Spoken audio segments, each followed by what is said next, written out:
Welcome to REIN, the Real Estate Investor Growth Network with your hostess, Jen Josie.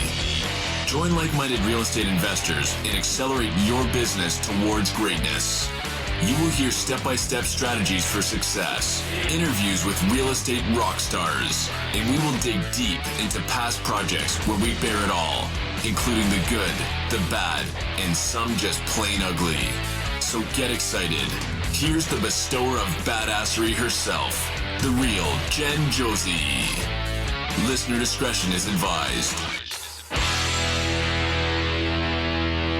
Hi, and welcome back. I'm Jen Josie, creator of REIN, the Real Estate Investor Growth Network. Whoop, whoop. On today's episode, we have a guest that will be sharing their badassery.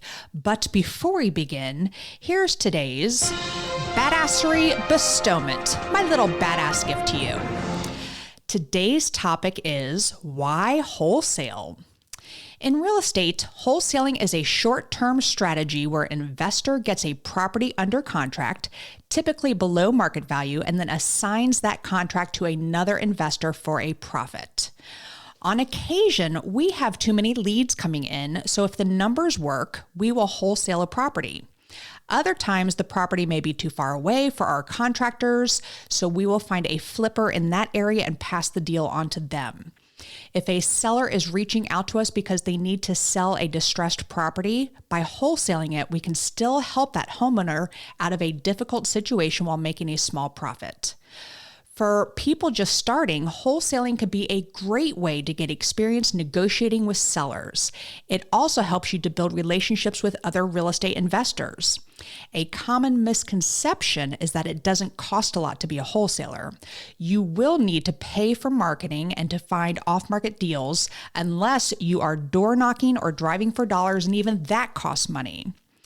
Lastly, it's a great way to make some quick cash without the headache of doing a renovation. I have known some investors that refuse to work with wholesalers because they feel the wholesaler is taking too much of the profit margin. I totally disagree. If you are a wholesaler and can get a property under contract well below market value, you absolutely deserve to sell that contract at whatever rate you choose. If you sell that contract with enough meat on the bones for the investor and can still profit $20K, $30K, or even $50K, well then bravo to you.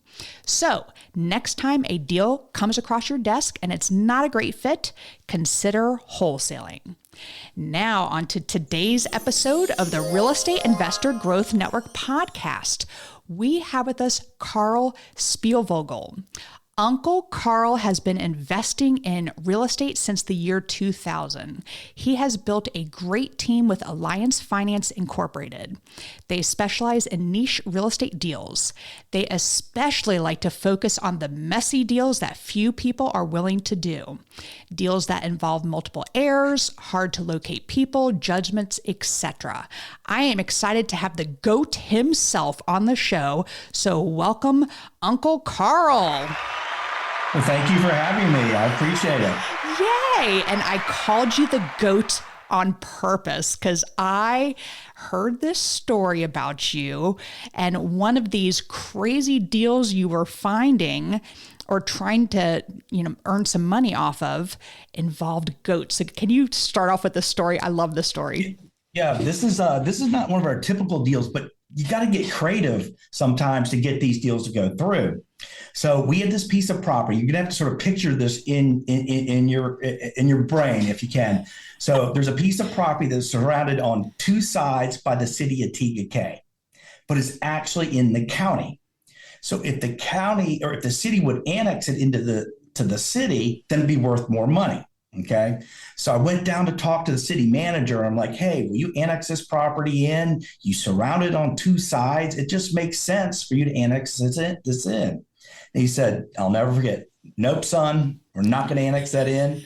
We're building a baseball field and we sort of like to buy your property. I'm like, well, okay, what will you pay for me? And he said, well, I'll pay you 85 to 90,000, somewhere in that range, probably 85,000. I was like, well, let me go back and talk to my partner. I think it's a little bit low. So I came back to him and he said, well, I ran our numbers. I think we need to be about 60,000. I'm like, wait a minute, it went down? He said, yeah, I'd like to be at 60,000. I'm like, well, let me ask you this. This property is zone agricultural. He goes, correct. You're not going to annex it in. He goes, right. So you have no jurisdiction. He goes, right. So I could open a fucking goat farm on there. And he was like, well, I guess you could. So I rented goats, had little goat cupcakes made up, this banner, Uncle Karl's Goat Farm, coming to TVK, Facebook Live production. We had one of the neighbors over. We had all sorts of crazy paraphernalia, but they get these three little goats running all around. And that day we got a call from the city and they said, well, you know what? We'll pay you $100,000 and close in 7 days. I don't know if they saw the video. I don't know what happened, but it sure works. So that's some of the creative stuff that you do sometimes to get a deal done. You have to open a goat farm. I love that. Did you keep any goats? Because I do like goats. No, we just rented them. We rented goats just long enough to do the whole production. And you had T-shirts made and it said Uncle Karl's Goat Farm. Uncle Karl's Goat Farm. We buy houses 704-777. So. Oh my goodness. Now I know you through a mutual friend, Terry Thayer. And I just remember you being on a call. This was a couple of years back. And you had your 704-777-7777, right behind you. And I was like, man, that's a vanity number right there. And just quickly tell, because I coach students and I tell them, don't even bother with vanity numbers anymore. It doesn't, people are going to be pushing a button on your website regardless, but man, that one really stands out. So tell us about the vanity number. Well, I went to a guy's name was John Ulmer. I think he's out of prison now, but anyways, he's a real estate investor. But anyways, he said, you need to have easy to remember numbers for your bandit signs. Now, I used to drink heavily. I don't anymore. So one night after 10 beers, I called up 704-777-77. I'm like, hey, I want to buy your phone number. The guy's like, dude, you sound drunk. I go, I am, but I do real estate and I want to buy your phone number. Like, okay. So he sold me the number for $450. Wow. But I found out why he sold it. It's like a taxi cab number. So taxis all night long. Prank calls, people put it down for the employment. It just rings like crazy with all sorts of people call up asking for God. I mean, it's just nuts. But and I had an attorney offer me $110,000 for it the other day. Wow. Which I turned down. But it does help. It's a vanity because you see it on a bandit sign, you're going to remember that. So yes. And it gives you instant credibility. So that's why we bought it. So absolutely. All right. Well, we're not talking about goats or vanity signs. We are talking about your top 10 deal strategies that we are going to share with the listeners today. And these are some great ones. And I agree 1,000%. These are messy deals. And I am one of those like, ooh, I don't like to get too involved in it, but I just remember you are going for everything here. So the first one that you like is, but okay, before we get into this, Karl, how rude of me. Yeah. Give us a little background, how you got involved in real estate. I didn't realize you've only been doing this since 2000. And I say that only, I mean, that was 23 years ago. It feels like, 10 years ago, but how'd you get involved in real estate? Well, a friend of mine said there's a guy named Ron LeGrand, and he's teaching this really cool real estate stuff. So I went to his course. I got hooked. I'm like, this is great stuff. And the time I had some Subway sandwich shops, which I hated. Oh my God, it was miserable. So I ended up selling my Subways and went into real estate, after listening to Ron LeGrand. So that's sort of how I got started into it. And then we started learning that we'd run into these messy deals with heirs, with judgments, with different problems, and we started just working through with the attorneys how to solve them. And over time we became experts, at these type deals. And these are deals that everyone would walk away. Like someone said, oh, you can't close because there's judgments. So I'm like, why? Well, you got to deal with the judgments. So what can we do? And finally learned that I'll just jump right in here. Judgment, you can buy the judgment, you can discount the judgment, you can pay to get it released, or you can wait till it expires. Okay. Most judgments are good for 10 years. Give me an example of a judgment. Judgment might be Ford Motor Credit. It might be the IRS. It might be HD Supply. It might be a credit card. Those are all examples of judgments. And let me jump into Okay, but they go against a property and then, so that would hold up the sale of the property. Yes. Okay. If you got judgments, people won't typically buy them. Okay. Because you got judgments. They have to be cleared up. Like you go to any normal attorney, they're going to say those have to be cleared up. But we'll take them on. And let me just give you a perfect example of one. First of all, our best deals are property tax delinquents. I shouldn't probably tell you that because now I'm going to have competition. That's our best deals. But you have to dive in deep. So this one was owned by a defunct corporation. And there's rules about that we also learn all these cool grandfather zoning clauses and legal loopholes. So real quick, in North Carolina, if there's a defunct corporation, all owners can still sign and you can still sell the property. Okay. But so anyways, they had a $25,000 in taxes, a $74,000 judgment to HD Supply, and I think it was a $66,000 to Ford Motor Credit. Wow. Okay. So we gave them $15,000. We went back and forth. They said, look, you got a lot of problems. Here's $15,000. We'll take over the problems. Now, this is real important. Taxes are always in first place. Then HD Supply got clocked first. That judgment came in first. Ford Motor Credit's in third position.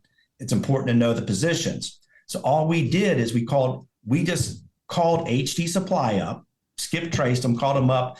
I said, hey, I'm Karl Spielvogel with Alliance Finance. We want to buy this judgment. And they're like, well, how much will you pay? We're like, we'll pay you 15. And they're like, well, how about 16? So we bought a $74,000 judgment for $16,000. Now, what's the property worth? This property, I think we sold it for $250 something thousand. So you get it from the owners. You take ownership at $15,000 and say you're going to take over everything. So now we're wiping out a large part of debt for only $15,000. All right, keep going.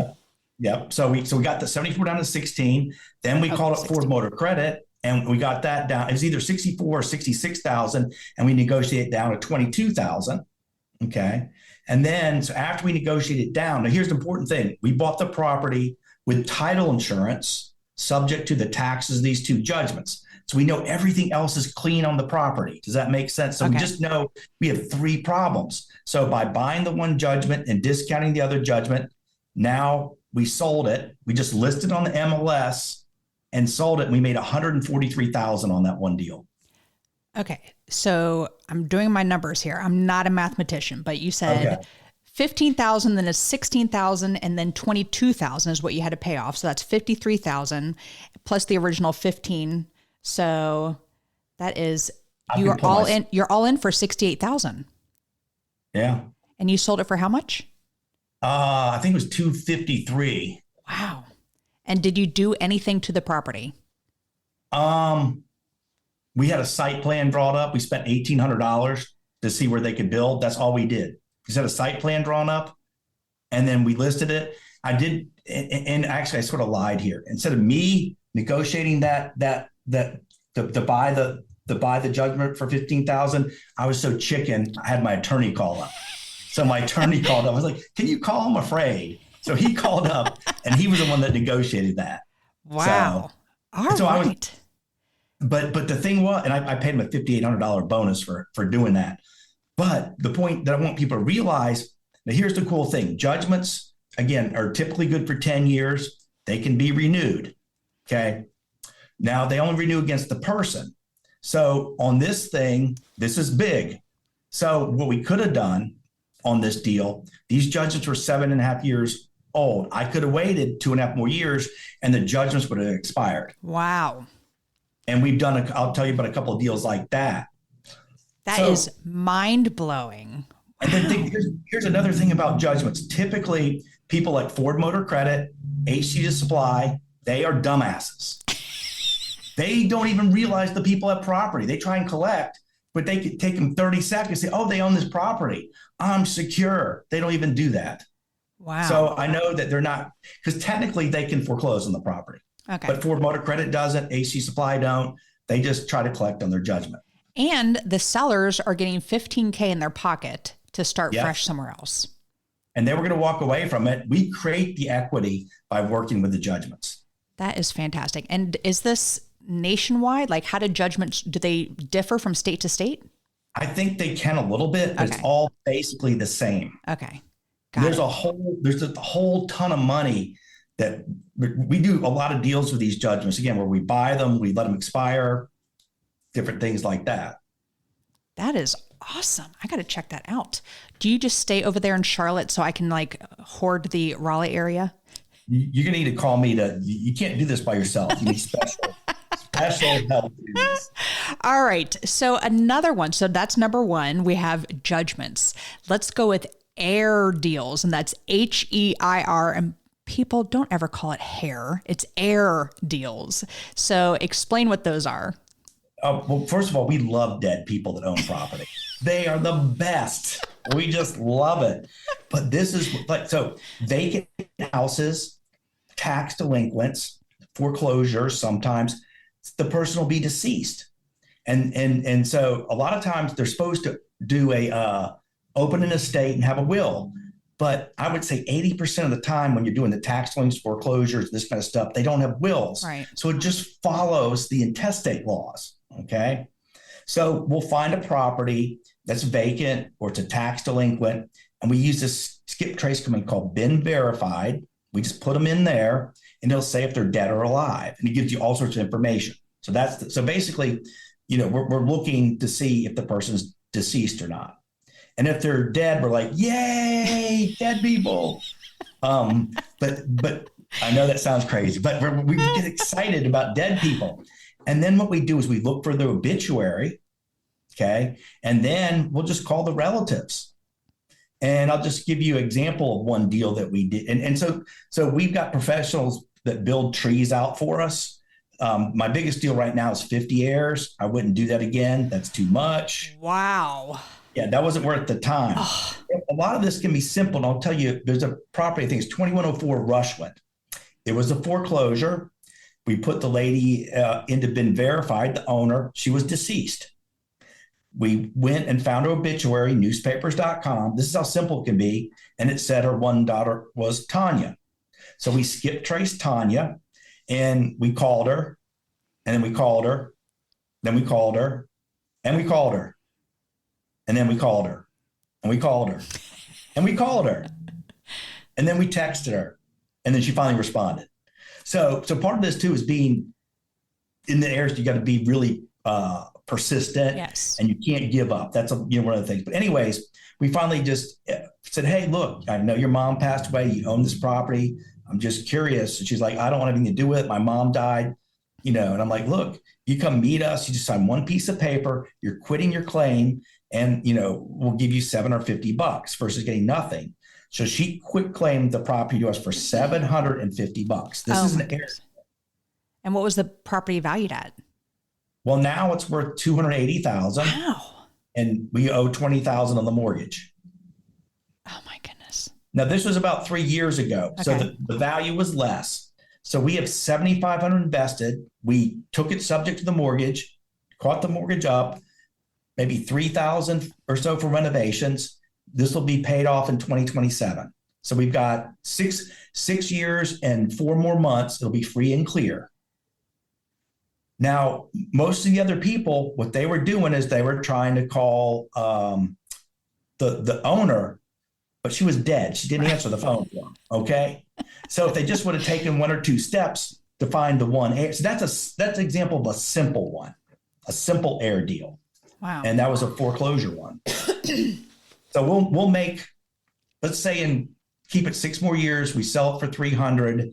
Plus its cash flow, it'll be over $300,000. What's it cash flowing a month?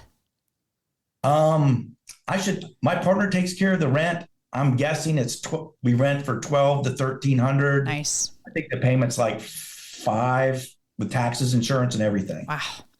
But see, what's great too, it's a subject to. So we just had to reinstate it, and we're paying all principal now versus, because amortization works, you pay interest more in the beginning and principal in the end. So that was a huge heir deal that we did. All right. So you mentioned subject to. So let's dive into that one next. You have written down here subject to and owner financing. So explain what that type of strategy is. We don't do a lot of this. It's basically taking over property subject to typically a foreclosure where the people are going to lose it. You give them some money, and then it's just you're basically taking over the mortgage, paying them out whatever the reinstatement is, and you own the property, but the mortgage stays in somebody else's name. Right. Okay. And what's so great about this is you're not having to borrow, and typically these are paid down or been paid on for years. And again, if you ever look at amortization schedule, you're paying mostly interest in the beginning. So they're paying all this interest. So if you take something that's been paid on for 10 years, they may have paid 3/4 of the interest for you. So that's, again, you're not qualifying from a bank. You are just simply taking the mortgage over where they paid a fair amount of the interest. And typically, they're at a decent interest rate. So the advantage is huge on doing subject twos. So how do you run this as far as paperwork? Because if you go up to someone and say, hey, I'm going to start paying your mortgage for you, but it's going to stay in your name, but give me the deed to your house. How do you work all that legally? Well, we have good attorneys that do that. But the main thing is when we talk to them is we say, hey, it's foreclosure. Hey, look, I know it's going to foreclosure. We can help save your credit. And, the whole key is to ask them what their situation, what they want, to find out, solve their problem. The first thing is never be there to buy anybody's house. Hey, I know you're going to foreclosure. I know it's getting, it's behind, my company here, I'm here to talk some options for you. And we try to help the people out. We talk to them about, I'm going to go off a little, I'll get back. We actually spend time like, can you borrow from a 401k? Do you have any family members? Do you have any credit cards? We go through all the stuff to try to help them first. Okay. But the best subject twos are the ones where the people are in foreclosure. Okay. Because they don't really care. And we just basically simply say, look, we're going to take over your mortgage or we'll say, well, how about we give you X dollars, 5,000, and then we're going to take over your mortgage and you can just walk away from this. And that's how I usually say it. Now the paperwork, I'm not real good with it. I do some chicken scratch, get them to sign, and I give it to my attorney and he makes it right.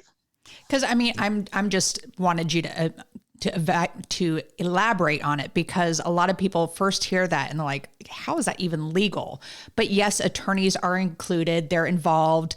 It's written up, and the bank is happy because you're making payments. You've got them current on the loan. And so it's a win-win for everyone. So part of this one here, you also talk about owner financing. So do you want to touch on owner financing real quick? Yeah, I've only done a handful of these deals. I have friends that do this, but here's where you make the huge money. Okay. I've got friend Avi and Melissa Hall here in this, and this is what they do. They'll take over foreclosure, and let's say it's been paid on 7 or 8 or 10 years. They'll take it subject to, then they'll find what's called a penalty box buyer, somebody with some credit issues, or they may not be able to qualify for some reason. And then they'll sell it to them probably at full market value or a little bit more, get a down payment, and then they'll finance it at, say, 9% interest. Okay. So what you're doing is you're arbitrating the difference between you're charging 9 and you're probably at 4.5. Okay. Plus the fact that you paid most of the print, and then they'll put it on a 30-year AM. So basically, the average deal like this is like $150,000 plus on the average deal, because you're taking over payments where the interest has been paid, right, or most of it, and then it's been paid down, and then you're starting back at 30 years. You're being the bank, and you're financing to somebody else, and those deals are huge. Wow. Oh my goodness. And we are only 3 in on this list of 10 here. So I am loving this. All right. So another one on here is creative subdividing. Oh, I love this. This is one of the things that we look for double lots, triple lots, a lot of stuff on the GIS. A lot of people think, oh, I just got a bigger piece of land. And GIS, listeners, by the way, is the Geographical Information System. And every county has one. You can search for, just put in your county and put in GIS, and it will pull up information about the parcels, et cetera, everything within your community. I'm sorry, keep going.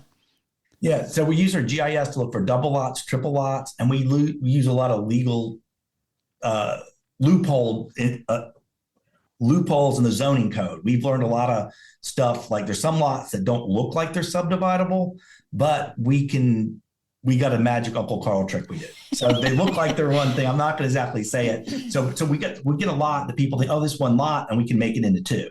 So that's the creative subdividing. And here's another example too. This you have to visualize it. We had this one lot, R4. You need 60 foot of frontage. Okay, so you need 60 feet. This lot's 100 feet. So how much feet are you short? 20 feet? 40. 20. Wait, say it again. You need 60 and you have 100. Right. So you need another 20 feet. 60 plus 60 is 120. To make two. Gotcha. Yeah, to make two. We're always trying to get creative here. So we bought this one lot, and then long story, we're going to try to buy the other lot next to it was 100 foot. So we would have bought that. We could combine both of those and get 3 lots, right? Right. So we tried, and again, the guy on the left was a New Yorker, and we know how they are, so they went nowhere. And other people on the right, we couldn't get them to do anything, but we figured out there were zoning laws. If we bought 20 feet by 30 feet, so picture this, 20 feet of frontage by 30 feet back. So that's what's 20 by 30, 600 square feet. Okay. From the neighbor, and we combine with our lot, then we could re-subdivide it. And I got slides I can show you. So we bought 20 feet from a neighbor, 20 feet by 30 feet, combined it to our lot. Now we have 2 lots. So it has to go so we're talking about road frontage here. It has to be frontage. And but it has to go 20 feet back as well. 30 feet back. 30 feet back. Got it. So, yep. Wow. So it's like we actually paid them $20,000. So did the New Yorker give you 600 square feet? No, we told him to go to hell as a New Yorker. So we had to buy from other people. Okay. So I'm sure there's some nice New Yorkers out there somewhere. Yes, there are.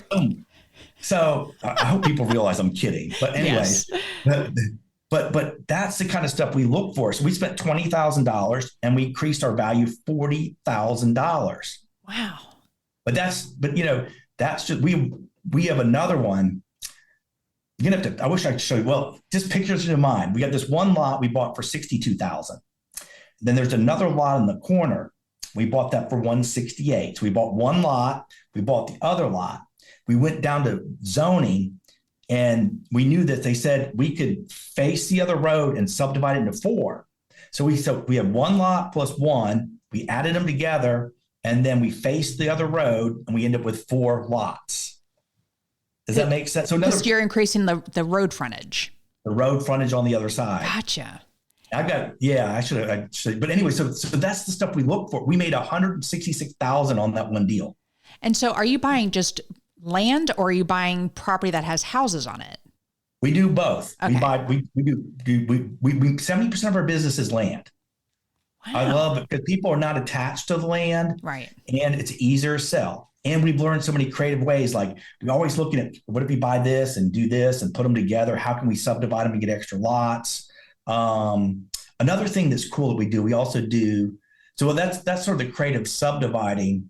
Well, I got some, like one time we bought this one lot, we found out that we could subdivide it into 3. So we ended up cutting it up. So there's all sorts of great things like this that if you learn that and the zonings, that you can make a lot of money, subdividing stuff and combining with other stuff and re-subdividing it. It's like a puzzle. So we have a property just north of us that the house was built in the center of 2 parcels. So we have a renter in there right now. The gentleman who passed, dead people, yay. Yep. So we got this property and he was disabled. So it had all the bars and everything. And this renter is also disabled. So she needed those things. It was a perfect fit for her. But the house is not in the best of shape. So as soon as she moves out, we're going to tear it down and build 2. But what I'm thinking is, because there's a very large road frontage there, I wonder if we can even divide it into 3. Yes. So take a look at it.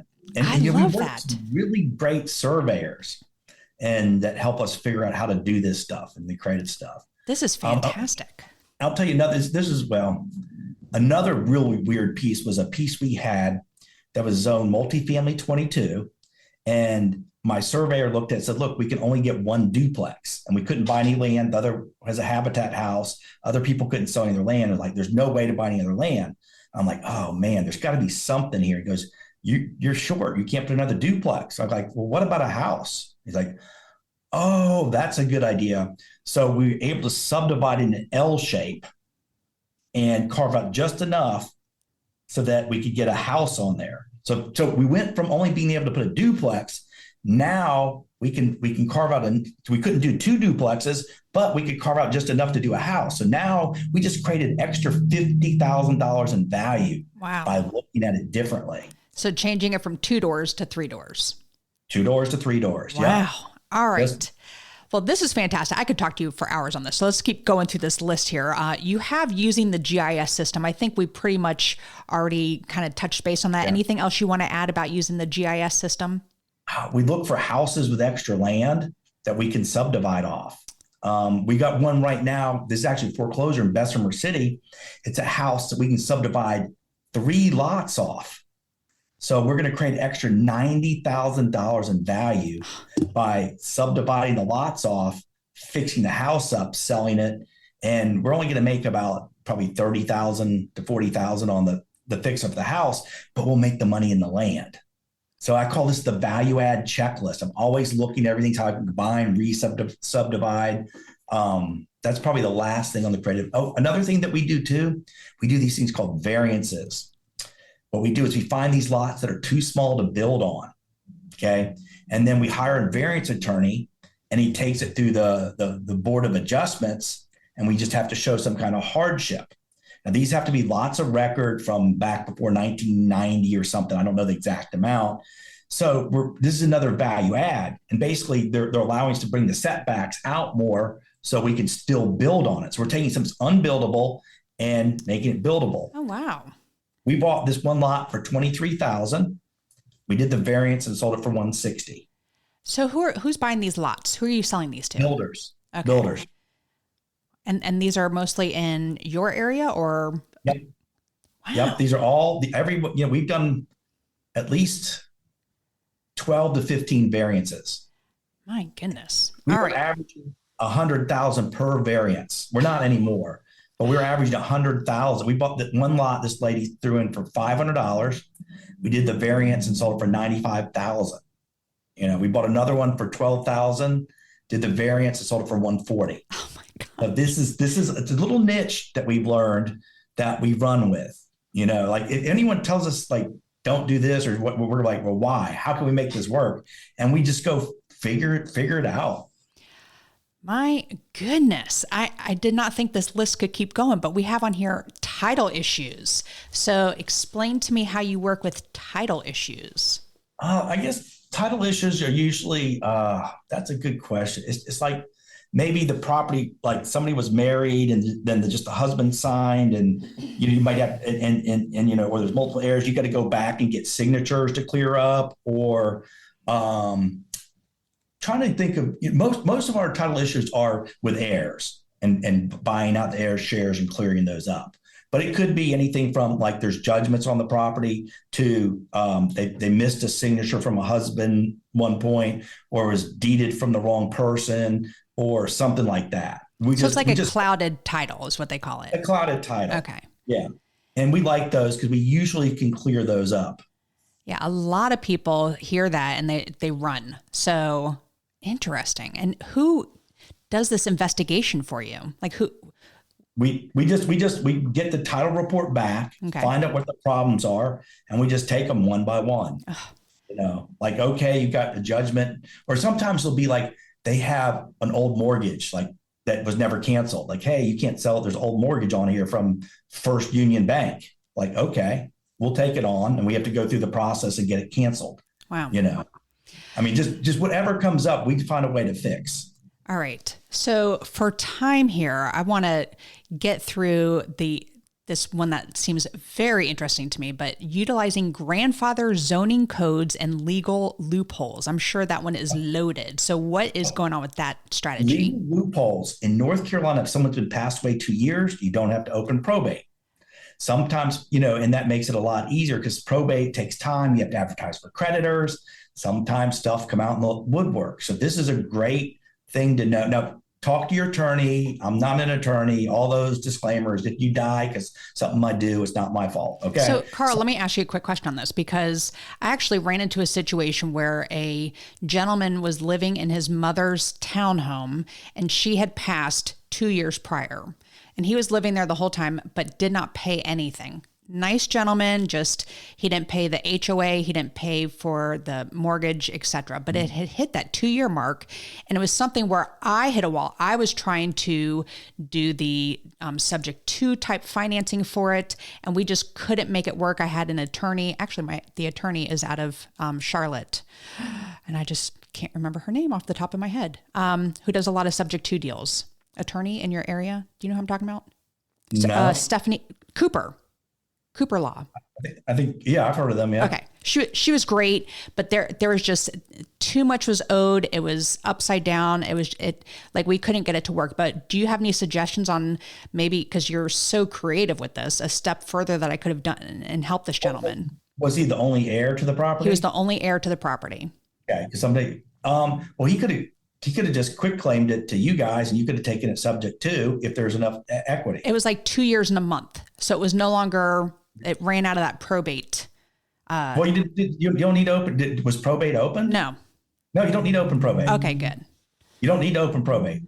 You just, or you can even get the deed signed before then and whatever, but you just can't get title insurance to about 2 years. And then the HOA was the one who started the foreclosure process before the mortgage company. And it was a massive number. So I was told, oh, you just negotiate it down, and we couldn't even work with them and I too was scared and said, Stephanie, Mrs. Attorney, can you please do the phone call for me? So she did as well, because I said, I'm scared. And we couldn't get them to negotiate a number down. So it just, number-wise, it didn't work for us. Yeah. So that's one example if the numbers don't work, okay.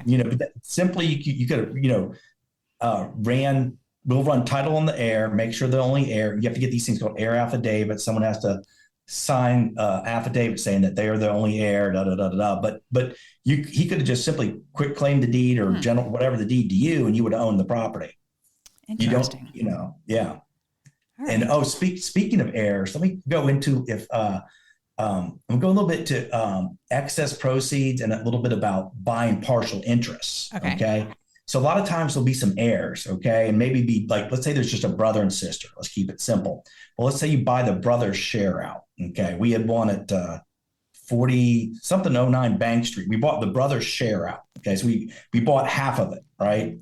Now the other half was owned by his sister, who's crazy. She's holed up in a house without electricity and water. And the brother told us that she liked Kentucky Fried Chicken, fruit baskets. So we left her for Kentucky Fried Chicken, fruit baskets. They would disappear, but we couldn't get her to come out. So anyway, we own half a house. So what do you do in those situations? You own half a house. What are you going to do? I have no idea. You saw it in half. No. What you do is, that was cheesy. You have two different options here. It was tax delinquent, right? We could have let it go to the tax sale. And since we own half of it, we would get half of the excess proceeds. So let's say the tax sells $10,000 and it sells for $80,000. We can legally collect $40,000.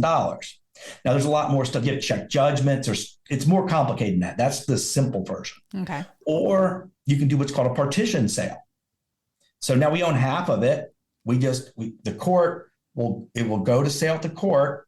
The highest bidder will get the property.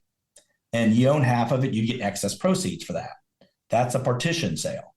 So when we're buying out, like we build a family tree, we want to try to get everybody, but we don't care. If we get half of it, we can do a partition sale or let it go through and collect the excess proceeds. Okay. So we have multiple exit strategies.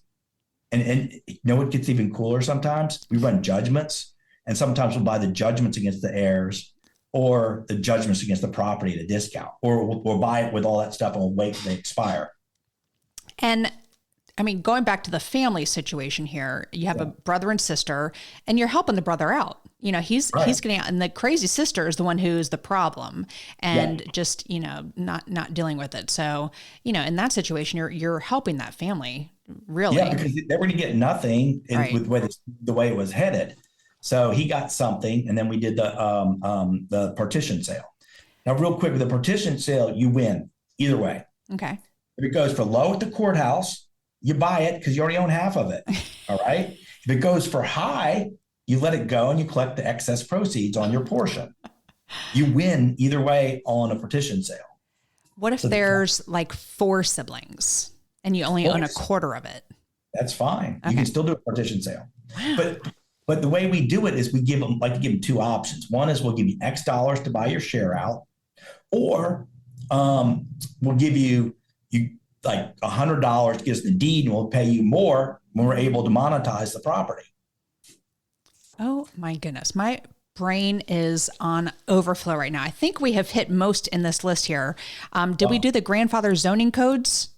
That's some of the stuff I'm going to keep secret, but there's some really good stuff out there that just know that we're able to split lots sometimes you don't think you can split by using some of these older grandfather zoning code.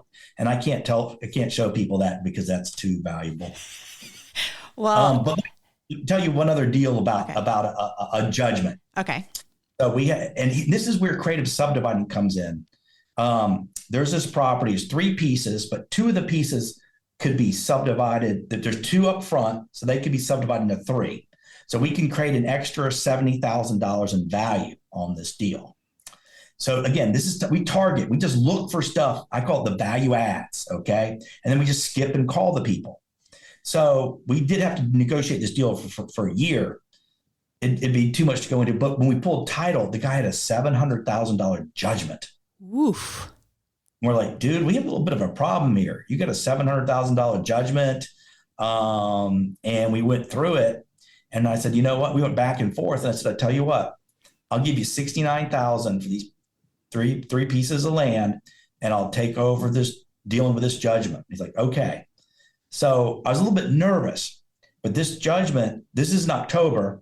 The judgment expired in February, only 4 more months. And it was a defunct bank that's assets have been sold off. Oh, so I knew I had nothing to worry about. So what we did is we bought it, paid cash. Now, some people be scared. We got title insurance subject to that one judgment. And then 4 months after that, the judgment came off and we were able to get title insurance because they expired. Why was it so high? Why was the $700,000? It was for some other property or something he'd done somewhere else and defaulted. And then all the interest and fees had added up for years and years and years. And even though there was never a lien against, there's never a mortgage against this property, but because there's a judgment against him and his other stuff, it attached to that property. So it's something he had to deal with. Because it attaches to the person, not to the property. Well, the person when they own the property. Right. So this judgment was there. So now, could they renewed it? They could have, but it's already in my different company's name. Right. So it only renewed against him. Okay. So I wasn't worried about it. And it was a defunct bank that their assets have been sold off. I knew nothing was coming back. But the reason we really wanted this property is we took a little bit of a risk there. I know some people be like, you shelled out $69,000 with a $700,000 judgment. Yep. I wasn't worried about it. I mean, worst case, I lose $69,000. I mean, but anyways, so what we did is we subdivided the 2 pieces in front into 3 pieces. We sold each piece for $70,000. Oh my goodness. And then we kept a little piece that was 25 feet. And we're negotiating with the neighbor next door because they have an extra 25 feet that they can sell us from their land and it won't affect it. So we can probably put those 2 together. Okay. I'm not saying it's going to work, but we're trying to do that. Okay. And then there's a piece in the middle that was sort of landlocked and, we couldn't do a lot with. So it was zone industrial. So we traded it to the other owner next door. I traded to him for a piece that he had that was buildable. So he's getting the other owner is getting an industrial piece. Okay. And it sort of goes into his land. I wish I could show you, but anyway, so he wanted that piece and he had another piece that was out on the main road and it was much smaller. So I'm like, let's just trade. He's like, oh man, I love it. Let's do it. So we took a piece we couldn't do much with, traded to him for a piece that I think we can sell for about $65,000. So that's a combination of creative subdividing, judgments, trading property. You got to look at all these different value adds to get the deal done. So that'll probably be a 200,000 plus deal. Well, I appreciate you sharing all of these messy deals that few people are willing to do. And this is so great for the listeners because they may have heard this, stuck it back in their brain, and then at some point they go, oh, Uncle Karl was talking about this. So how can the listeners find you if they have any questions? Well, if you forget my number, you can always call and leave a message on 704-777-7777. I should have started there, shouldn't I? Yep. Or I'll give you my personal phone number, but text me. It's 704-995-5385, 704-995-5385. And you are willing to JV with people. And, if they bring you these messy deals, you can split the profits on here. Yeah, we will never give you 50% because we have so much overhead and so much work into it, but we'll have a joint venture split on it. Probably shouldn't have said that, but unless it's a $2 million deal. But yeah, we joint venture with people. We pay them referral fees, consultants, all sorts of stuff. But please pre-vet your deals. I look at a lot of stuff that's garbage and I'm like, so that's all I ask. Well, Karl, thank you so much. And you heard me at the start of this episode, and I gave a badassery bestowment. Do you have a little bit of advice that you can share with the listeners? One of the things is be curious. Okay. And when people say you can't do it, say why. So people say, you can't do this because there's heirs. Why? Well, they all have to sign. Why? Can I buy part of it? Well, I guess you could. You can't do this deal because it's judgments. Well, why?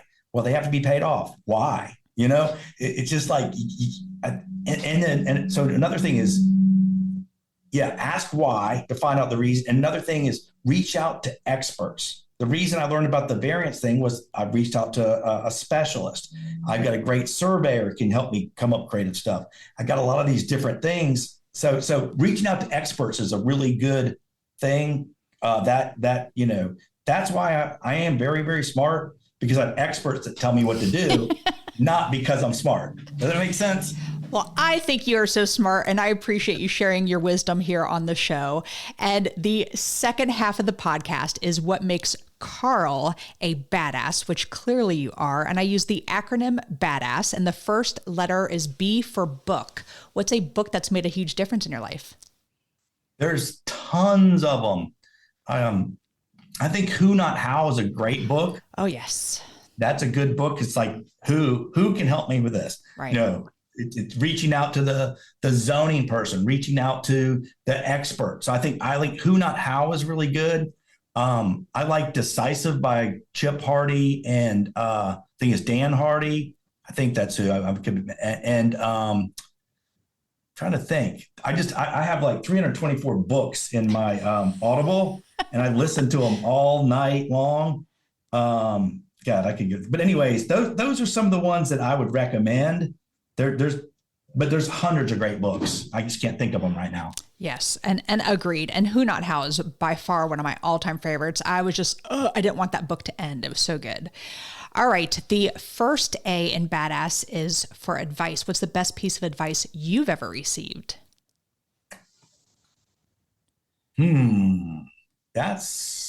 I don't know.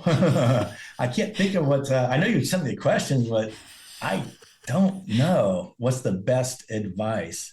Maybe listen, talk less and listen and be curious and learn, but I don't know. I'm sorry. Talk less and listen. I love that. I think that is great. All right. The D in badass is drive. What drives you to be successful? I need a wife. So I'm hoping that, what are you looking for? I'm someone who loves to talk real estate, that doesn't mind someone very disorganized and all over the place, and that doesn't want to have sex very often. So those are my criteria for my wife. No, what was the question again? I have ADD. What drives you to be successful? Part of it is I like sort of the notoriety and stuff. And I just know that having money makes life easier. At least that's my. They thought, So true. you know what though? Like we were talking just before we go on about like some of my overhead and we do have issues too here. It's not, but we're always cash poor because our money goes into another deal that's messy. So that's one of the bad things about what we do is it can be risky. It's not as risky as like you're always damn broke because your money's going to another messy deal and no one wants to loan money on it. So that's the only bad thing about what we do. Got it. All right. The second A in badass is for aspiration. I'm a big goal setter. So what's a goal you are currently working on besides finding a wife? Oh, God. To actually have some money in my bank account and not have it go out. So that is one of my goals to save some money, to have some capital backing versus that. Maybe to get rid of some of the really hairy deals and do some easier stuff. I don't know. I should have a goal, but I don't really have one. Easy is so fun. Come to the easy side. All right. The first S in badass is for systems. What systems do you have in place to help you achieve success? We have Podio. We have a lot of really good virtual assistants. But what kind of systems? Well, what's on that board behind you over there? Well, this is chicken scratch. Okay. This is just all sorts of stuff. And you ever seen the movie A Beautiful Mind? Yes. Yes. Okay. Well, I'm sort of like that. And it's on your door too. I see writing on your door. Oh yeah, there's writing on the door. Oh, you can't see it. There's writing on all the walls everywhere. So that sort of helps. But I think the Podio and the follow-up systems, that's and we have checklists and evaluating, like evaluating the tax delinquents step by step. Nice. Look at the value adds, look at the deed, so I'd say checklists and the Podio system are the sort of what we have for systems. Awesome. All right. To wrap this up, the final S in badass is for success. What does success mean to Karl Spielvogel? I don't know. What does it mean? What does it mean to me? I don't know. You ever had to answer that? I don't know. I mean, for me, successful is to, be able to make money. I love doing for me, it's like creating the deals. It's like making shinola out of shit or whatever it is. It's like putting, I don't know what I don't really know. I think for you, it is taking a no and turning it into a yes. Because I feel like you are so successful at that. We're great at figuring out how to get through deals and monetize stuff that a lot of people can't. Well, I appreciate you so much for being on the show, and the listeners can find you by calling 704-777-7777. And ladies, check out his photo on the cover of this podcast and check him out, which, by the way, I need your headshot so I could finish this episode here. But thank you, Karl, so much for being on the show. It's been such a pleasure. Man, you have some great nuggets on here. So thank you very much. Sure. And that is all. Thank you for listening, and we will catch you on the next episode. Now go out there and share your badassery. And don't forget, make it a great day. Take care. Bye-bye. Whoop, whoop. Thank you for listening to RAIN, the Real Estate Investor Growth Network. Be sure to subscribe on your favorite podcasting platform so you never miss an episode. If you need more badassery, you can follow Jen Josie by visiting therealjenjosie.com or become a member of RAIN by registering on rainmastermind.com.